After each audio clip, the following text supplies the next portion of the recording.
Yes, people, welcome back to Match Review. Joint collaboration time, Albert JTV meets Hollie's Hotspurs. But before we get into it, people, to dissect England USA, let's hit the intro.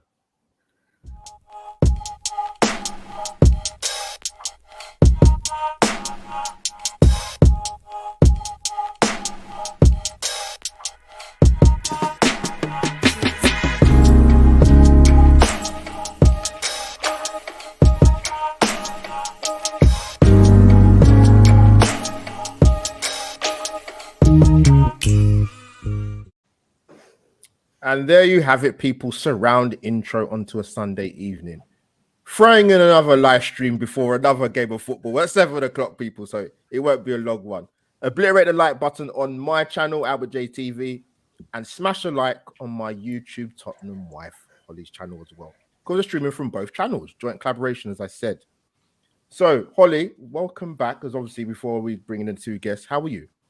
Yeah, I'm all right. Not too bad. It's a bit annoying that the one I'm back for, obviously the Iran one, I kind of missed, that we have to talk about a draw, which is fabulous, isn't it? But there we go. But apart from that, no, I'm all right. How are you, Abbott? Yeah, not bad. We've got two esteemed guests representing both sides of the domestic clubs we both support. But for now, it's just England based anyway. So we'll go first. We'll introduce Patrick T. Welcome back to the stream for our joint collaboration, bro. How you been?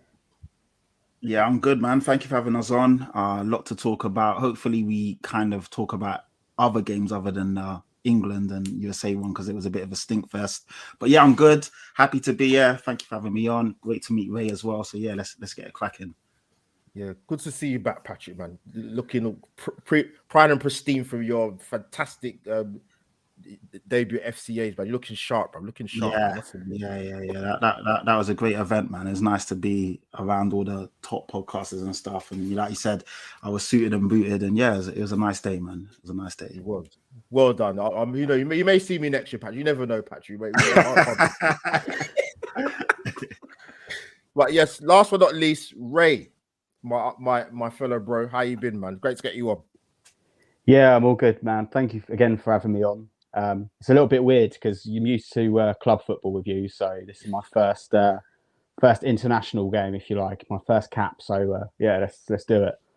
It's a cap well worth it. Well done, Patrick and Ray, for turning up for this international match review. Right, we're gonna kick off. So yes, we would have done this on Saturday, but time permitting, because of people's lives outside of YouTube, and there being 500 games on a day during the World Cup, so it's difficult to put in live streams. But we got there, people. And we come to Hollie quickly first before I throw the question to the boys. England game, people see it as a stalemate. People have reflected on it. I probably feel a little bit differently from how I might have felt the after the game, maybe even the day after. Speaking to you now, but yeah, what's your immediate thoughts sort of after the game? It's just annoying. I think we all know that we're favourites to obviously win this group, and America, the way it was hyped up, it was a game that we had to go and show something. Sadly, neither team really showed anything, and I think at times we were looking a bit hairy, a bit under the cosh. So yeah, it was a bit deflating. But like you say, it could have gone a lot worse. We could have been sitting here and discussing a loss to America. So hindsight is a beautiful thing. Yes, it's annoying, but hey, it could be a lot worse. Very, very true. Patrick, come to you, my friend. Like I said, I feel not loads different, but a little bit different after the game. I get what Gary Neville was saying. He's saying he feels a bit torn in how he feels about the game. But credit to USA firstly, because I think they learned their lesson a little bit from the Wales game, where they completely burned out because they put so much into it for the first 45, 50 minutes. But from an England perspective, going into the game, I was not overly confident, but I thought England would get the result going off the back of the first bout of games. But I thought it'd be a tough game, but USA, they showed a bit in the first half against Wales. I thought, you know what, they'll give England problems. But what did you make of sort of England in the first half performance? Yeah, I'm not. You know what? I know, like you said, after reflecting and having a day and a bit to think about it, you kind of like, you can kind of change your stance and not be as critical. But I'm going to still be as critical as I would have been, because I'm not going to lie. It's easy to change your tune after a result, but going into that game, I expected us to win, and I expected us to win quite comfortably. We've got a really good team there, a stacked squad, And I'm kind of disappointed in Gareth Southgate. I mean, I don't want to stick the knife in because it is very early, but I do think he's a coward. And games like Friday's display show that the guy's just not really got it when it comes to the top level of management. I mean, it looks like we played for a draw against the USA. We were hanging on for dear life. And the midfield ran us ragged. Weston McKennie, who Juventus fans are not even that happy about, he looked quality in that midfield. And Rice and Bellingham. Flipping out. Yeah, Bellingham, who are great players. They just looked lackluster and devoid of ideas. And it's funny because the USA fans were chanting, "It's called soccer, dum dum dum dum." Called soccer. And it was like the soccer versus football showdown. And to be fair, after that display, they might as well call it soccer because it was embarrassing, man. There was no service to Kane. To be fair, the only people that I could say had a good game was our defenders, Shaw and Slabhead Maguire. They actually came out looking good in that game, and you can't really fault them. Everyone else wasn't great. I thought when he actually did make some changes, the Henderson one kind of baffled me because I didn't really get him coming on. Like I didn't get that substitution. At 0-0, you're bringing on Henderson. That's what I mean. It's criminal. And when he brought on Grealish, then you saw what Grealish did. He opened up the game, ran at players, caused them to make fouls. He kind of got people out of position. The fact that Phil Foden, anyway, let me not talk too much. I'll let some other people have a say, but it was criminal. Patrick, don't worry about it. We'll get there, but don't worry about it. I can't lie. I know Gareth Southgate on paper is the best ever English manager since we've won a World Cup. So Ralph Ramsey, games like Friday, in terms of the results and how far he's got, a semi-finals and a finals is nothing to be sniffed at. But Friday's game shows me that he's just not it when it comes to the top level of management. Yeah. Now, also, like I said, we'll dig deep into big ups people in the chat already. Yeah. Thank you for this late Sunday evening, man. Listen, after Sunday roast and football, you come and join Albert JT with Hollie Hotspurs. We're not complaining, people. What does the steak comments? Sorry, what does the steak comments mean? What does that mean? Does anyone know? I should know. It'll slap me because I don't know it off the top of my head. It's been a long day. Hollie, don't worry. Before I ease you in, Hollie, my fantastic co-host, Ray, coming to you. I mean, I'm not. It's kind of. I'll probably answer my own question to you, but I'm sure you could give your own sort of thoughts. Sort of Mason Mount, because he does. Southgate has his. There's certain players that will always play, as been proved. Maguire, Pickford. Pickford's had a good season apart from a couple of weeks towards the end of this last couple of games, but he's had a good season. Mason Mount always plays. Always plays. So, how can I put it?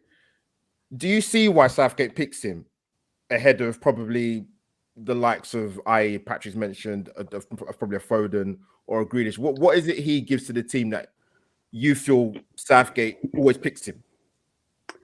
Yeah, it's a tricky one because if it's down to me, I personally wouldn't pick Mason Mount. But if I'm putting myself in Gareth Southgate's shoes, I imagine Mount is quite safe and tidy on the ball. He's a good ball carrier, and he's just generally quite safe. He can offer the odd goal for it. He can offer the assist, but generally his play is quite sort of structured and just safe really. It'd be nice to see a player like Phil Foden in there, someone a bit more techie, a bit more tricky. It would be nice to see him play more, yeah. But I think Southgate's risk-averse approach to the team just means he wants sort of legs and ball carriers in there. We've got sort of Jude Bellingham kind of doing that job anyway, and we've got Declan Rice in the midfield to sort of screen and the back four and become a third centre back at times. So, yeah, it's an odd one. Why he keeps choosing Mason Mount, because he seems sort of out of form for his club anyway. But you sort of summed it up nicely. He has his own sort of new talents, people he trusts, and he always seems to pick regardless. So yeah, unfortunately for us in that game, he chose Mason Mount, and it didn't really seem to work for most of that game. No, fair play. Holly, come in, Holly. With the I'm kind of like sticking with the same kind of theme, talking about players that, shall we say, Southgate trusts, because they seem to be the players he chooses all the time. Patrick, I mean, not looking too ahead, obviously, because our last game is obviously Wales, but do you think seeing that performance from Mount and the fact that everybody's up in arms that Foden can get a sniff, do you think Foden will maybe be pushed into that side to come against Wales? I hope so. The thing is, it kind of goes in our favour that Wales, it's a do or die game for Wales. They have to throw the kitchen sink at us. So Wales can't play, because typically England versus Wales would play for a draw.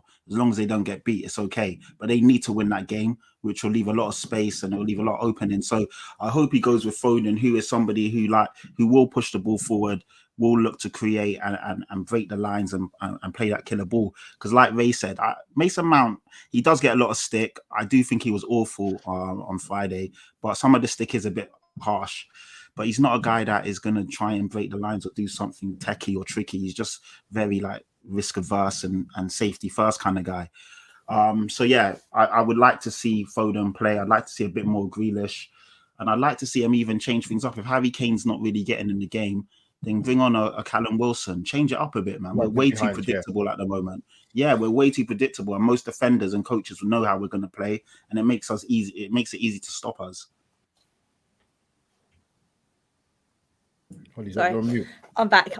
Outside. Sorry, but no, I get what you're saying, Patrick. I feel like, I don't know, like Ray said as well, Southgate doesn't really like to take risks, and I sadly feel in a tournament sometimes you need to take those risks. Obviously, Ray, I'll come to you. I know you've spoken a little bit, obviously, about the way that we kind of played. It seemed like we allowed America to put so much pressure on us. We didn't really seem to get out. I mean, there was times as well where Saka seemed a bit pinned back. Again, would that be down to Southgate's the way he sets up, or do you think it was just that America were hot on us from the off? A little bit of both, to be honest, Holly. I think the Americans, they sort of had a game plan to really sort of put us under pressure, like they did in the Wales game in the first half, but they were able to sort of sustain it this time for sort of 90 minutes. So yeah, they sort of pushed us back and we couldn't really get our game sort of going. And it did leave sort of our sort of more attacking players sort of out of the game really and looking a little bit lost. But I just think that, you know, I can understand why Southgate might set us up to be a bit like this in tournaments, because let's face it has worked in the last two for him, isn't it? But my biggest issue is that if we're going to play like this, we don't allow our clutch players to have clutch moments. We are just too safe at times. So yeah, with that, I just think, you know, it's kind of how Southgate sets the team up. And yeah, like I say, I think America just got their tactics spot on, really. Yeah, definitely. I think that's the most frustrating thing. I think it's just that we've got such a great breadth of players, shall we say, like from you've got Harry Kane up top, you've got Saka out wide. It's just so frustrating that we don't go out there all guns blazing. Albert, are you coming to you? Is that your kind of feelings as well? Would you rather that we go out there and try and get the business done early, or do you think Southgate's playing the long game? Where do you want me to start, Holly?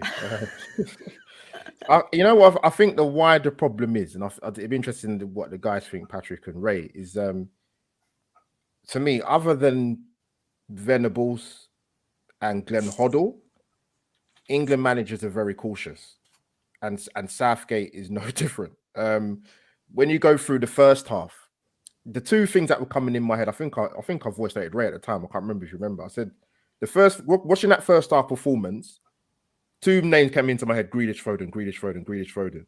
It was Musa and McKennie and who's the other guy? Tyler Adams completely bossed the midfield. Like I said, their press was more organized. That's why England struggled. And I think what concerns me more so, not just with Southgate, is that I hear listen to some of the commentary and some of the punditry afterwards and whatever. Maybe you guys might have thought they're saying the England players looked a bit tired. And I thought, you know, if this World Cup was at the end of the season, where we've notoriously heard, you know, players had a long season, but this World Cup's been very different for many reasons, not just political and the rest of it. It's different because it's during a season. So that concerned me more so than anything, that the players looked a bit off it, in the second game of a group game at a World Cup, when if you win, you can go into the Wales game with your flip-flops on, really, because you're going to top the group, unless something goes catastrophically wrong with the goal difference. So I didn't expect any changes at halftime, Hollie, at all. I thought it'd give it about 10 minutes to see how England start the second half, and I actually thought it got worse, if you want me to be honest. And it got to a point where America looked like the only team that's going to score, even though, if you look at, to be honest, generally, Hollie, in the tournament, I think the main reasons why a lot of teams actually have struggled is because they haven't got a main man up front.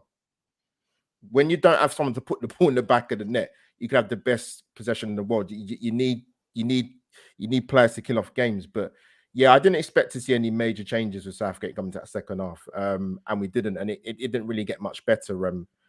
And I just, after the first game against Iran, and I know people talk about it being Iran, and I do take that into consideration, because you can only play who's in front of you, but I did expect to see a lot better from what Patrick's saying in the second game for England to actually go and not turn USA over, because they've got some players that can play.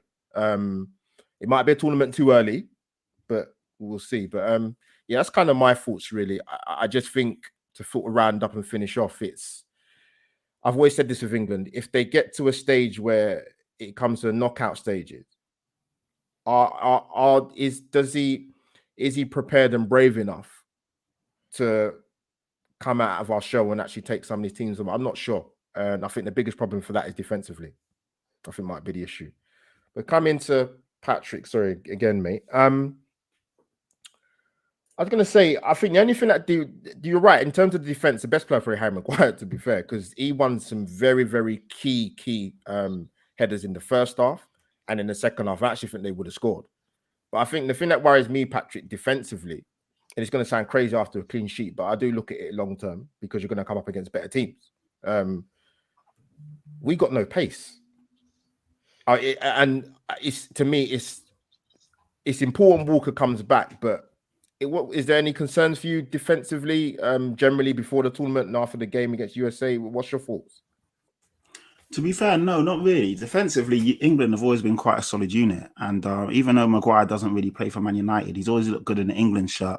And like you said, he won a lot of key aerial duels. Maguire, for all his faults, does read the game well. John Stones is quite classy on the ball. Yes, he's not the quickest, but again, he reads the game well. He's very good in possession. He's good at moving the ball up the pitch and progressing England forward and pushing them forward. So defensively, I'm not really worried.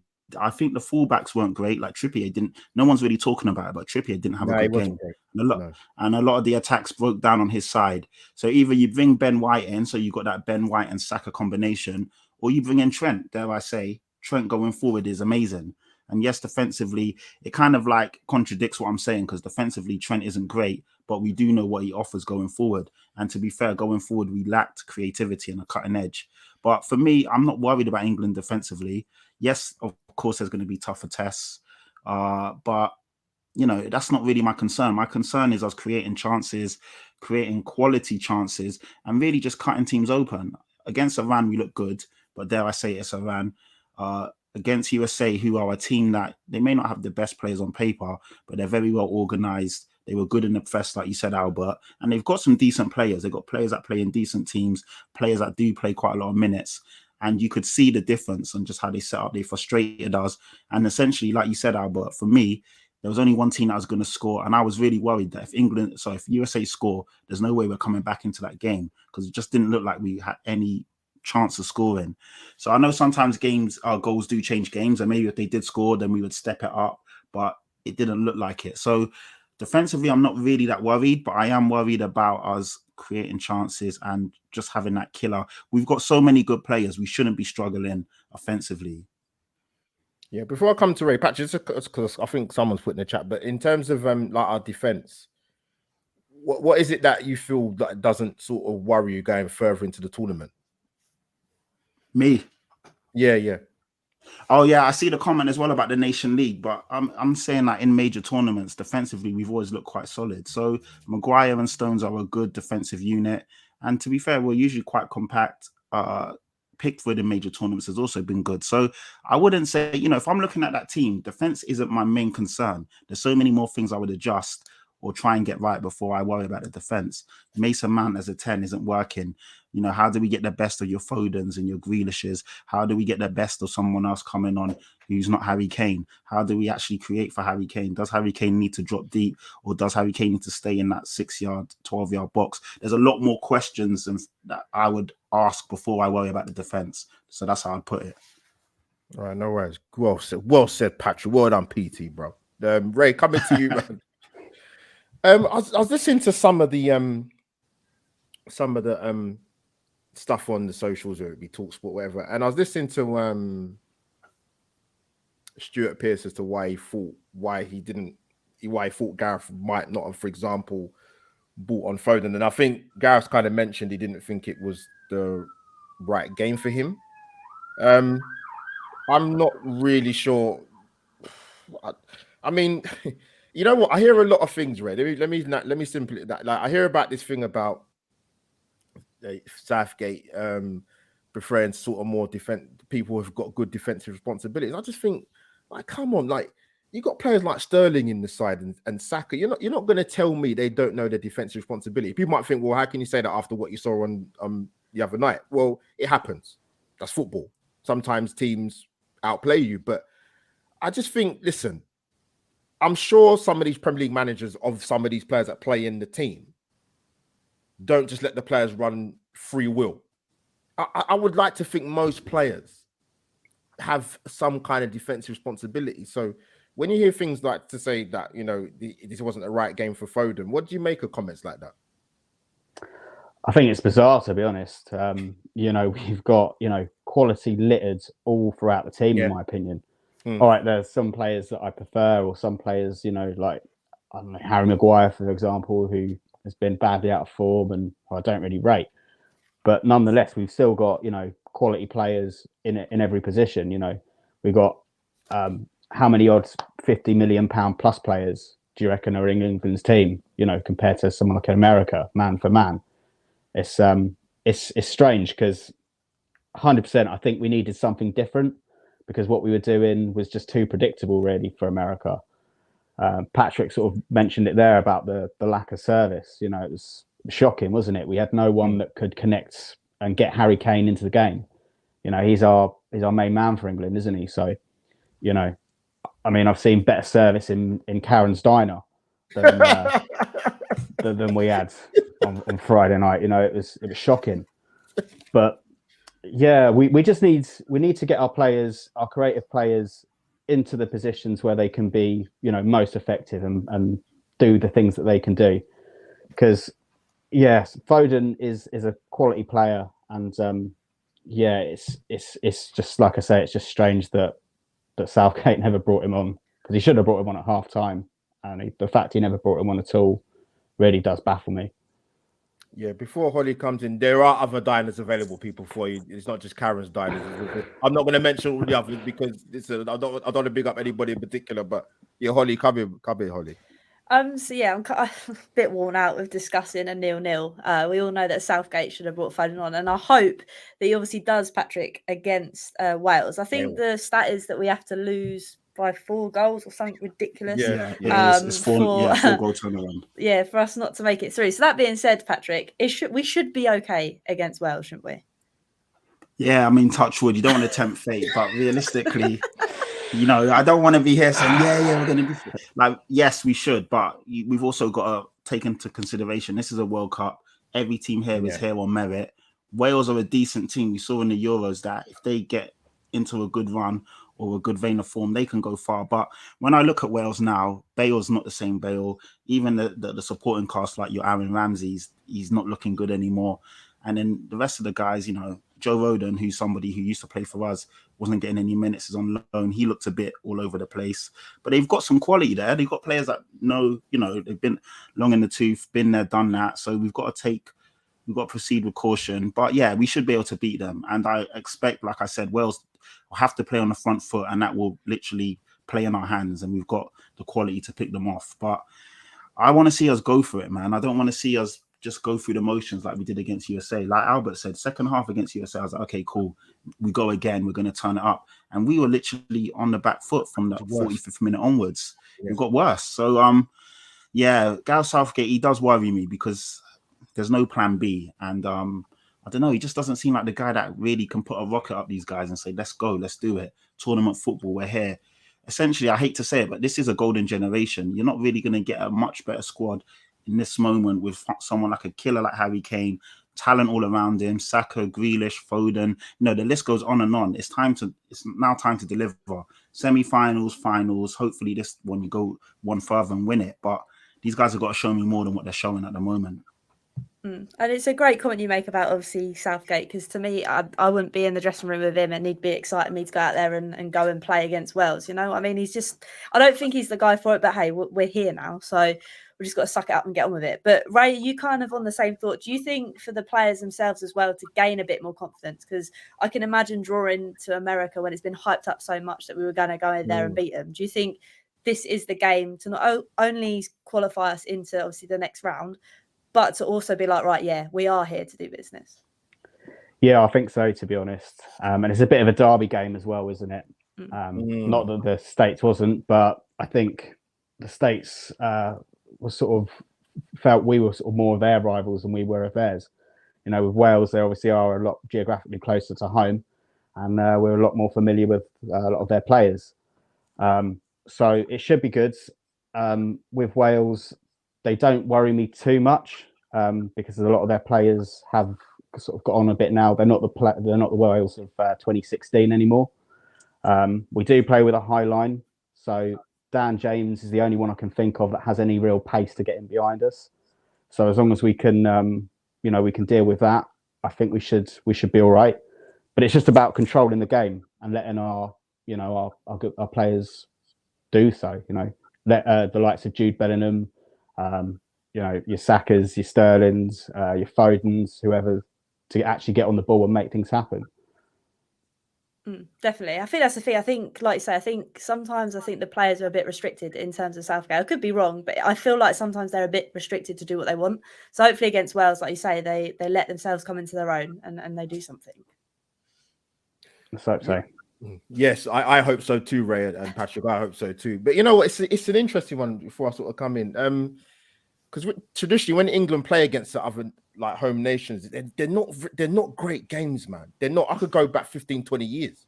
There's been some dire games between England and Scotland and England and Wales. They're not been great to watch. And this one's a bit different, as Patrick mentioned, because Wales have to throw their kitchen sink at it.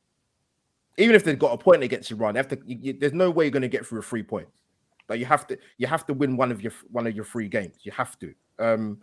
So I expect England to make some changes, because if we're led to believe that some of the players look a bit tired and a bit jaded, and I think the frustration of a lot of England fans when they look at the squad is, you could turn around and go and argue and say if England had a workman-like squad, and maybe you turn around and go, oh, they haven't got the players to change. They have for about 2-3 years, and then they'll continue to have more going into other tournaments. So that's where the frustration sits with me personally. This game now against Wales, you know what? If someone to say to me, do I think the score? I think England will win pretty comfortably. And that's not to be arrogant. I just think Wales have got the quality to overturn England. I think Wales's problem is, to be honest with you, and I think maybe this is the case for some of the other nations in the World Cup, is you've got players that haven't had any game time for their domestic clubs. It's a big ask to come into a major tournament and just turn it on just like that. It very rarely happens. Actually, it doesn't happen at all, to be honest with you. So Hollie, coming to you quickly before I sort of move on to the other guys. What's your thoughts about the game against Wales, and how you feeling? I don't want to say I'm feeling nervous, but it's just I've got like the Tottenham blood in me that thinks to myself, when we need to like turn up, it's like needs to happen. Oh no, it was going to come out at some point. But I just feel a bit anxious in terms of seeing us play against America, seeing other teams in the tournament getting absolutely done over, and you're thinking to yourself that would never happen. And then I think to myself, hang on a minute, we are England, like you said, Albert. We've got the likes of a squad that's ridiculous, full of talent. Yeah. And if we're not beating Wales with that squad, I really don't know what to say. So I'd be Yeah, it's lying to true. say I'm feeling confident, but I'm also thinking we should do it anyway, regardless. So yeah, it's a bit of a funny one to feel, but like I say, get it out of the way, done, dusted. We'll move on to the next round. Oh, bless me. Jeez, man. George, yeah. So I'm gonna switch around. I'm gonna come into Ray, mate, actually. So obviously if you guys, Patrick and Ray and Hollie, probably seen it in terms of you look at the predicted route that England will probably go through and meet in the next round. So you're looking at either probably Senegal, probably Ecuador, the way things are going. How would you feel about playing one of those two teams? Well, I mean, before the tournament, I would have been quite confident, but now, we're seeing a rejuvenated Enna Valencia, aren't we? And Yeah, exactly. Senegal, all these players, they have a lot of players that play in the Prem, and on any given day, they're a decent side. They've got some decent players in there. But yeah, I mean, I think we should progress. And I'd like to think that against either one of them two nations, we should have more than enough to beat them. But we will have to see, won't we? Depends how the manager sets us up. And, very true. Very true. How if it isn't going our way, we can switch things up. Yeah, no, well said. Patrick, coming to your same question, but a little bit more to it. Sort of talking about who England might potentially face in the knockout stage of the last 16, but also, and I'll come to Ray as well. What have you made of the bigger nation, should I say? Who stood out for you and like what we've been impressed with?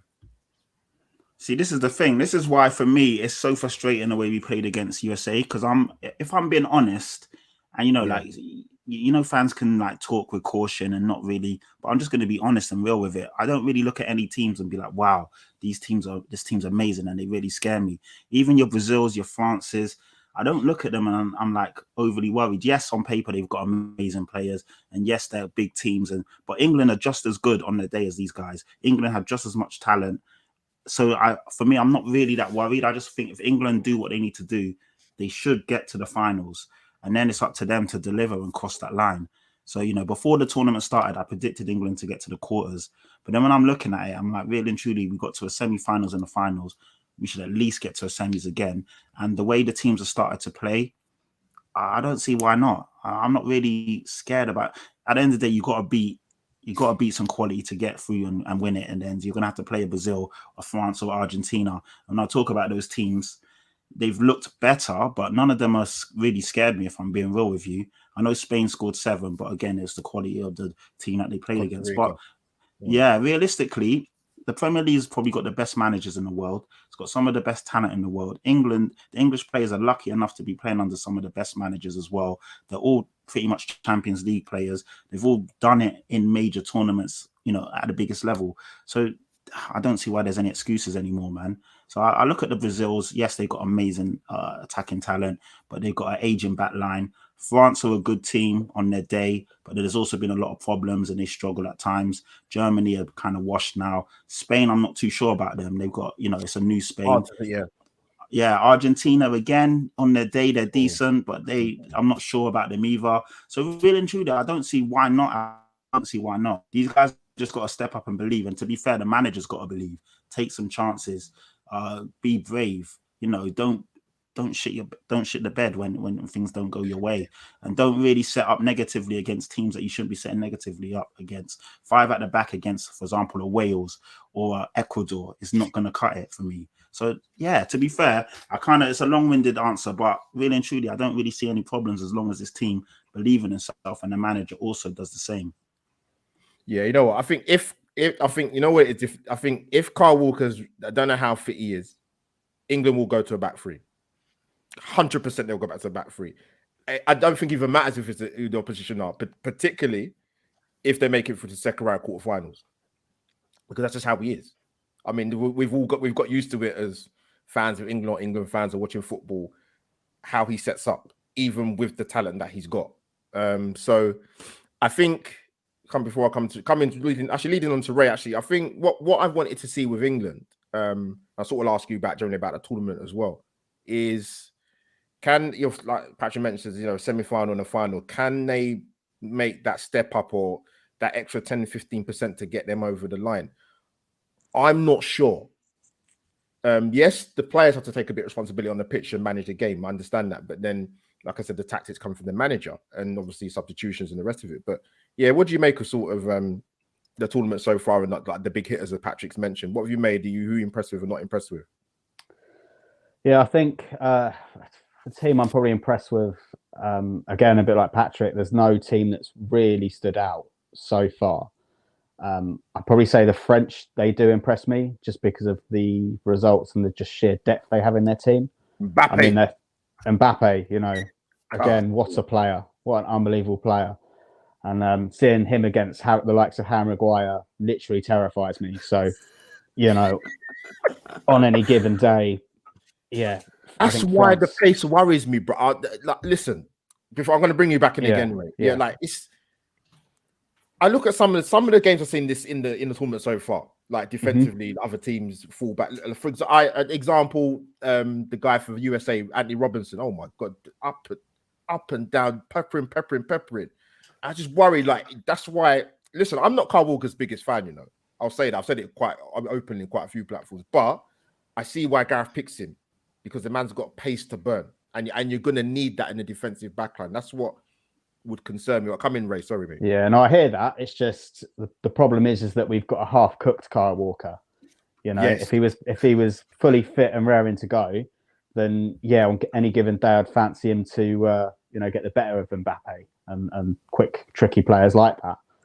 But when, like you said, with the Wales players, hardly any of them have played and whatnot. Yeah. It's the same with Kyle Walker. We're just going to drop him in and expecting him to pull out, 10 out of 10 performances. I don't know. I just don't see it really going that way. So, yeah, in terms of England's progression, I think we can I think we should get through the next rounds. I think we can get to the quarterfinal, and then it really depends on the opponent and how we approach the game. But yeah, in terms of nations that have impressed me, like I say, I do rate the French. And they didn't play very well against Denmark, but Mbappe, clutch player, had his clutch moments, and he delivered. Brazil, they've only had one game so far, but from that game, they did look really, really good. Again, I hear what Patrick was saying, though. They do have an aging back line. I don't really rate their fullbacks too much. So let's see how that goes. And weirdly, I know they're a little bit chaotic, but I do rate the Portuguese. I think they've got outstanding quality throughout their team again.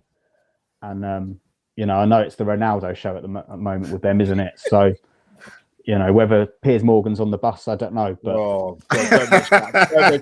damn guy's name with this bloody black.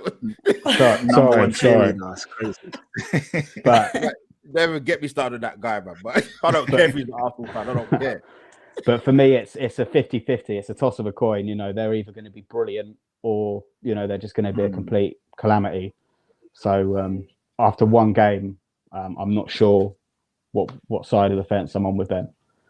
But I think it'll be difficult for England. Yeah. Listen, knockout football is meant to be difficult, man. I love it. That's when, listen, I know some people only tune into the World Cup to watch when it gets to the quarterfinals or the second round matches. They bypass it. I'm not like that. Listen, as I say, I'm a football fan first and foremost. Much as I love Arsenal, I love football. We get the opportunity for World Cup once every 4 years. Yes, there's a lot of stuff that's come with this one, but you don't always get a chance to watch Brazil play for free. No. Well, unless you don't pay TV license, obviously, which I don't encourage people not to do, by the way. Sorry, but you know what I mean. You don't get to see the best players, at any given time for this period of time. I love the World Cup. It's come with problems, but Patrick, coming back to you, like, who's impressed you sort of this World Cup? I mean, you mentioned a good point actually for Argentina. You know what? I'll be honest with you. With the likes of Argentina, I've never ever picked them. Probably within the last 4 or 5 World Cups to go and win a World Cup. Never, even with Messi. If you listen to, you guys probably not heard of Tim Vickery, right? BBC South American correspondent. He even said, I can't remember. It might have been the last World Cup or the World Cup before. I can't remember. He said Argentina used to have a plethora of players coming through at every level going through. Then it just dried up. No one was coming through. They got some good individual players, but I see their first 2 games, Patrick. I'm like, Wow. Belgium even, they look awful. Yeah, Awful. Belgium are done. And They're done. and they haven't got players that are like, late 30s or the likes of Peter Shilton many years ago. Like they still got players that can play, but they look awful. But listen, who is anyone that sort of stood out for you? Any players you've seen you thought, you know what, he's come good? You know what? To add context to this, before a ball was kicked, I had Argentina as my favourites to win the World Cup, and then I would have probably said Brazil. But looking at it now, the thing is with tournament football, it's so weird because you just need to click into gear at the right time. And Argentina obviously were poor in the first game. They won their second game 2-0. The scoreline kind of flattered them, but it looks like they're kind of like clicking into gear at the right time. A lot of their players again are like kind of carrying injuries and not really the guys they once were, but they've got the quality to then, to do it when it matters. And Messi will always be Messi, and he's full of clutch moments like he was. I mean, that game looked like a 0-0 snooze fest until Messi turned it on. And then the other team, like they lost their confidence, and then it's 2-0, and it looks like a comfortable win, but it really wasn't that. So Argentina, you can never count them out because of the players they have, and they still got some very, very good players.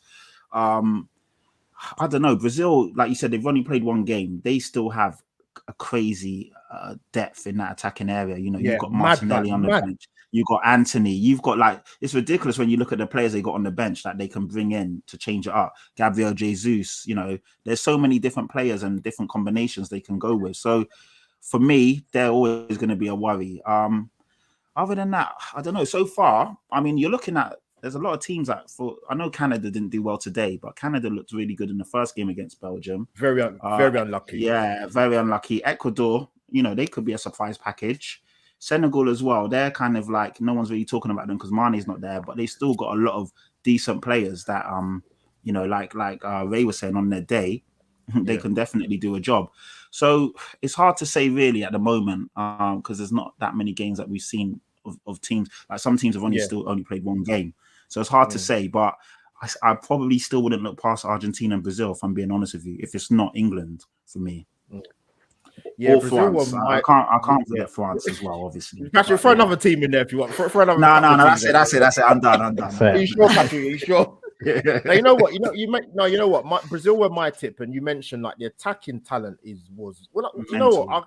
I actually, because I was working very, very late, which I didn't want to miss the Brazil game. I was fuming, but I recorded it anyway. I saw that starting lineup 11. I said, Jesus Christ, man, are you taking the piss? It was ridiculous. And I'm even looking at the bench. I'm looking at their first 11. And you know what? Fair play. Listen, you know me, Hollie. Listen, I'll give a goal with due. I'm waiting for it. Flipping hell. Are you joking? That was quality. Are you guys crazy? I said, look at this madness. This is crazy. No, it was as long as he does it in a yellow shirt, then it's all good. But I'll let you have that off. Yeah, Ray, come in. See me. Listen, you know how I am. I don't care whatever your club you play for. A goal's a goal. Yeah. Because techers is techers, isn't it? But Ray, coming to you, like Patrick made a good point. For example, with Spain will pass teams to death. Spain will pass teams to death, and the players will fall asleep. They're that good at keeping the ball. Spain, they're brilliant. But even I was kind of very, very unsure how they do this World Cup. Like some of the pundits had them down for getting to the semis. I was like, not sure. Have they got players to score goals? What? Well, if I go by the Costa Rica game, I'm talking rubbish. Yeah. Listen, time will tell going through the tournament. But so are you? Any teams that stood out or individuals? Before I come to you, like I heard a lot about Jonathan David, right? And what I've seen in this World Cup and what I've seen before that, I'm not impressed. Now, unless I've seen it, caught him on bad days, I don't know. But I'm thinking, is this the guy like people are talking about? I'm like, I've not seen anything. Forget the fact he plays for Canada. I'm judging him based on what I've seen so far already. But just, I just wasn't. Listen, even with Belgium, I'd like to see Jeremy Doku come on because they're not doing anything in the first two games. So why you've got a young guy like that on the bench? You can turn games. You've got pace to burn. It blows my mind. But anyway, I'm not a manager in it. What do I know? But Ray, coming to you. Yeah, what's your thoughts about the tournament as a whole and the standard of football? Any shocks, upsets? Yeah, I mean, the tournament as a whole, I think sort of going back to Brazil a little bit, I think Neymar's injured now, isn't he? But even with that, it's they're still, a lot of people still tip them to win the thing. So, it's they've got crazy depth. I mean, in terms of a player that's really impressed me, I really like the look of that Cody Gakpo of the Netherlands. Yeah. I think he's got. He looks a little bit raw, but I think he's got a bit of everything, if that makes sense. So, he's quick, he's tall, and he's got an eye for goal. So yeah, he's a player that's impressed me so far. Obviously, with World Cups, you get what's the Mexican goalkeeper, Ochoa, I think his name is. He's still playing. He always turns up, doesn't he? I don't know where they wheel him out from for but, yeah, he turns up every 4 years. How old is he? I need to Google that. He's been around forever. He must be in his 50s. No, Must be. 47. But yeah, I mean, in terms of you say other teams as well that have impressed me. Mm-hmm. Yeah, I think. Yeah. Really, it's the French and the Brazilians that have really impressed me so far. Yeah. And with Argentina, I don't know. Don't get me wrong. That was an outstanding goal from Messi, and I think Messi is so probably one of the best footballers ever. But I think a decent team won't give him that time and space outside the box to shoot and to operate. And unfortunately, Mexico, they got some good players in there, but they sort of gave him that moment, just in my opinion. But fair play for him for executing it. So again, I'll sort of go around the houses here a little bit with an answer, but I think France or Brazil, and again we need to see Brazil's second game to sort of get a better understanding. But they're the two teams so far that I would, as an England fan, I would not want to come up against. No, sorry. Big up to you people. Before I come to the fantastic Hollie, smash the like button on my channel and Hollie's channel. Get them algorithms up, people. And subscribe to both our channels because I think we deserve it if I'm being a bit biased. But anyway, Hollie, coming to you before you finish, we wrap up. And that's a quick question to you. I was going to say, any players stood out for you in the tournament so far? I don't think I need to answer it. Against Milan, and he scored a worldie. Well, all right. No, I'm joking. In all fairness, I think the hype around obviously Richarlison, and people say that he hasn't really done it for Spurs, then goes to World Cup and then pulls that off. I think he's got a good record for Brazil. I think it's just a great thing for him. And like I say, you lot are all happy that he's doing it in a yellow shirt. Hopefully when he comes back after the World Cup, if he has to do it for Spurs and all. But he's my player. I thought I had to get that in there. Fair enough, Hollie. You had it. Well, Hollie, we're going to wrap up anyway. You come up with your final bit. Yeah, so obviously to bring it back to obviously England and the fact that we do need to obviously beat Wales, I'm going to do a score prediction because I love doing a round robin on a score prediction. So Albert, I'll go for you first. What's your kind of score prediction going into it? 3-1 England. I like it. Patrick, what are you saying? I had the same, 3-1. I was going to say 3-0, but probably we'll concede, so 3-1. Wales will score first. I mean, that is a kick up the butt we need, to be fair. Yeah, probably. That's what we need, I think. And Ray, what's your score prediction? I reckon 1-0 England. Whoa, that was stressful. Sorry, England. What's England? Sorry. England will still win, but it will be stress in my opinion, and we'll make hard work of it. But we'll get the job done. So never did it the easy way, are we? No, never ever. No, you know what? I get that, Ray, though, in a bit. And I kind of get it, just because, like I said, I've seen a lot of these British, rivalry games, and they're not great games to watch, man. Hopefully, we'll be proved wrong, and there'll be a bucket load of goals. I just think that Wales will just make it a real contest for the first half to sort of 60 minutes, and it will be quite close. And if there's a goal, great. But I just think they'll try and keep it as tight as possible. They'll put Kiefer Moore possibly on John Stones or whatever and try and bully him. I think, they'll just... They haven't got the quality, so they need to try and stay in the game as long as possible. And then, for them, maybe Gareth Bale or someone has his moment. But no, I just think they'll just try and keep it as tight as possible. But obviously, I want it to be a goal fest and I want England to win.